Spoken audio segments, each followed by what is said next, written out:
근데 교차 검증이라는 게 있어요. 그렇게 하는 방법 중에 교차 검증이 있는데 카트에서 주로 사용하고요. 뭐냐면 반복적으로 골라내서 사용하는 거예요. 그래서 데이터를 어떻게 하냐면 한 번 돌리는 게 아니고요. 훈련용, 검증용 나눈 다음에 또 한 번 돌려보고 한 번 또 돌려보고 해서 계속 하는 겁니다. 그런 기준을 가지고 하는데 이런 비용 복잡성 기준으로 해서 우리가 쪼갭니다. 이게 뭐냐면은 에러 트리예요. 에러라는 게 뭐냐면 전체 중에 몇 개 잘 맞췄어 이거예요. 우리가 보통 알고 있는 거죠. 그래서 100개 중에 95개 맞췄어. 그러면 정확도가 95%고 에러율은 5%네. 이렇게 우리가 나타낼 수가 있겠죠. 그래서 어큐러시랑 뭐 이런 얘기가 여기가 들어갑니다. 그런데 아까 전에 봤던 것처럼 나무 모델일 경우에는 나무 모델의 가지수, 깊이 이런 거에 따라서 페널티나 이런 걸 좀 줘야 된다고 그랬잖아요. 크기에 따라서. 그래서 그 나무 모델의 크기를 이렇게 벌점을 주는데 여기 알파라는 걸 줍니다. 알파. 뒤에 가면 이 알파에 의해서 CP가 결정돼요. 그러니까 CP율이랑 보시면 됩니다. CP라고. 우리 아까 전에 봤던 그 복잡도를 CP라고 하는데 그거라고 보시면 돼요. 그래서 알파를 0으로 놓고 본다. 그러면 0이면은 얘가 없어지죠? 얘가 없어지기 때문에 완전 성장 모델입니다. 그냥 끝까지 가는 거예요. 가지치기 안 하고 끝까지 가고요. 완전 성장 모델로 가는 거고, 1이다 그러면, 얘가 1이다 그러면은 끝. 가지치기를 안 해요. 그냥 끝이야. 없어, 이제. 그러니까 얘는 뭐냐? 밑에까지 끝까지, 하나 남을 때까지 가지치기 한 거고, 얘는 아닌 거고, 요 사이에 0부터 0.1, 0.2, 0.3 이렇게 해서 계속 조정해 가면서 우리가 할 수가 있겠죠, 같이. 그래서 이렇게 해가면서 검증용 데이터로 검증하면서 알파가 얼마일 때 모델 구축하고 그 다음에 0.2 하나 또 올라갈 때 구축하고 이런 식으로 계속 해가면서 우리가 최종 모델을 찾아내는 거예요. 그걸 우리가 크로스 밸리데이션이라고 이렇게 얘기를 합니다.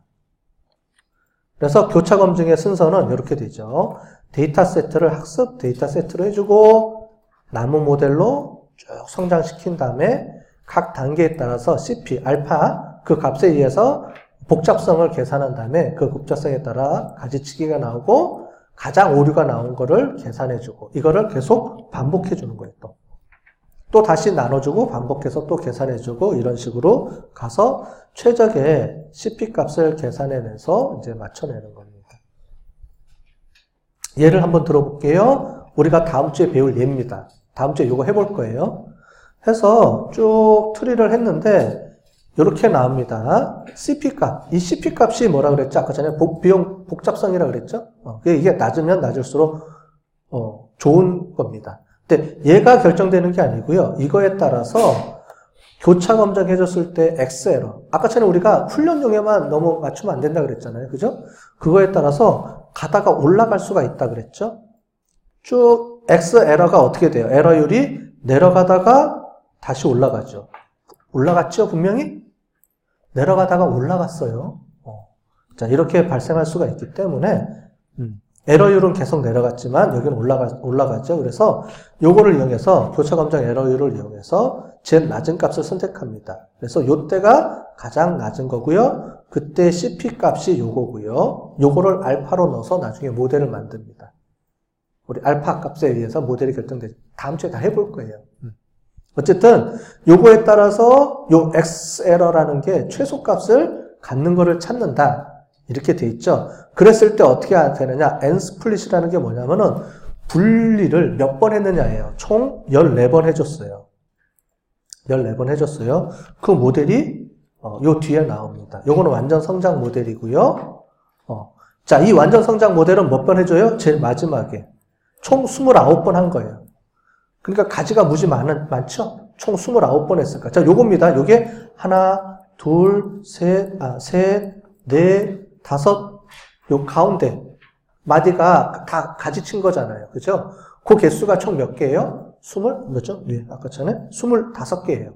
요게 풀 모델이 만들어진 겁니다. 요게 다 세보세요. 25개입니다. 자, 25번 친 거 완전 풀 모형이고요. 그랬을 때 알파 값, 아까 전에 나왔던 CP 값이 요게 위에서부터 계속 줄어들어 가니까 여기가 최종 알파 값이 나온 거죠. 그죠? 알파 값이 0일 때가 뭐예요? 풀 모형이고 알파가 1일 때 뭐예요? 루트 모델만 만들어진다 그랬죠? 위로 올라가면 뭐예요? 여기는 물론 1도 아니고 0.335만 넘어가면은 그냥 아무것도 분리 안 하고 스톱돼 있는 상태네요. 그죠? 우리 요 값이에요, 요가. 요거 계산하는 게 요거예요. 요게 요 알파 값이에요. CP라는 게. 그래서 요게 0이면 완전히 다 분리한 거고요. 1이면 아무것도 안 하고 그냥 스톱. 루트 모델만 있는 거라 그랬잖아요. 근데 그게 1로 안 가도 아까 전에 우리 모형에서는 0.38만 넘어가더라도 그냥 1이라는 거죠. 스톱해버린다는 거죠. 분리를 안 한다는 거예요, 그냥. 그리고 0이 아니고 아까 전에 0.00 몇이었죠? 0.00001일 때 여기서 그냥 우리는 스톱이 되네요. 그죠? 다 했어, 이제. 더 안 내려가도 돼. 우리 끝. 이렇게 된 거죠. 그랬을 때 최저값을 이렇게 찾는 거예요. 찾는데 뭐 어떤 기준으로 찾느냐? 얘를 기준으로 찾는다는 거예요. X 에러를 기준으로 해서 참으면 어떻게 되느냐? 이렇게 나옵니다. X 에러 기준으로 해서 나오는데 이게 약간 틀려요. 이게 총 19개입니다. 14개가 아니고요. 즉 뭐냐면 여기로 설정했지만은 실제로 여기에 소수점이 더 있는 것 같아요. 여기 더 있는 것 같아요. 요 CP에 의해서 결정되는데 요 값에 의해서 19개가 나오더라고요. 우리 이 사람이 쓴 뭐냐면은 거기 기준점에 보면은 19개가 나왔어요.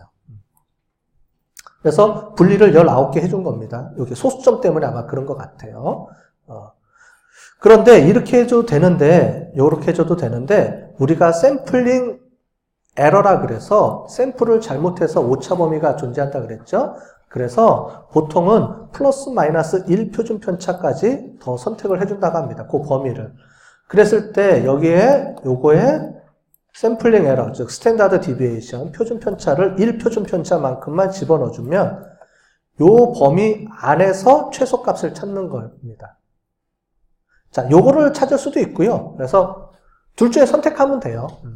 꼭 이 두 가지 중에 뭐가 좋다라는 건 아니고 요거를 가지고 선택할 수도 있는데 실제로는 샘플링 오차 범위까지 해서 요거까지 선택하는 방법을 많이 쓴다. 이렇게 보시면 되겠습니다. 그래서 어떻게 돼요? 4번을 선택하게 되면 요 안에서 요 기준점이니까 요거보다 미만으로 나와야 되죠. 요 미만에 있는 것 중에서 가장 높은 가장 점수가 낮은 게 요거죠. 요거 4번. 그래서 4번을 선택하게 되면 총 몇 개로 축소가 되느냐? 14개. 그러니까 총 19개에서 아까 전에 7개로 갑니다. 과연 그런지 한번 볼까요?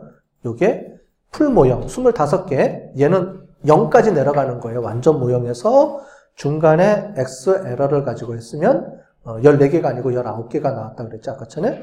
그 다음에 최종 모델을 우리가 선택을 하면 샘플링 오차까지 감안하게 되면 7개가 나옵니다. 하나, 둘, 셋, 넷, 다섯, 여섯, 총 7개. 나오죠? 7개. 그래서 7개 모형이 최종 모형입니다. 이렇게 얘기해도 되고 아까 전에 X 에러만 기준으로 하면 14개 또는 아까 전에 19개 이렇게 나오더라고요. 이게 자동으로 계산돼서 이렇게 소수점 때문에 이렇게 나온 것 같아요. 됐죠? 이렇게 가는 겁니다. 이게 가지치기 끝이에요. 가지치기를 내가 보고 막 눈으로 할 수도 있어요. 나중에. 그렇게 할 수도 있는데 자동으로 이렇게 크로스 밸리데이션이라는 기법을 이용하면 CP나 X에러 이런 걸 이용해서 간단하게 우리가 통계 규칙에 의해서, 그러니까 값에 의해서 최종 모델을 그냥 결정해 줄 수가 있어요. 쉽죠? 이제 패키지들을 이용하니까 쉬워졌죠? 단, 이제 이거를 이론적으로 좀 여러분들이 좀 알고 있어야 돼서 앞에 좀 설명을 해드린 겁니다. 자, 그런 다음에 제일 마지막으로 분류 규칙을 정해야 되잖아요. 이런 모델이 만들어지면 그 다음에 이거를 프로그램 코드로 만들어가지고 배포를 해야 되잖아요. 그죠? 사용을 해야 되니까 그럴 때 어떻게 주느냐? if then 해가지고 만들어줘야 되는데 이런 경우가 있어요. 여기 보면은 이렇게 해서 우리 아까 전에 그 규칙에 의하면 수락 이렇게 나옵니다. 요겁니다. 이렇게 나와요. 자, 그런데 이런 규칙이 있어요. 이런 규칙이 있는데 이런 규칙은 어떻게 되느냐? 인컴이 2번 쪼개졌어요.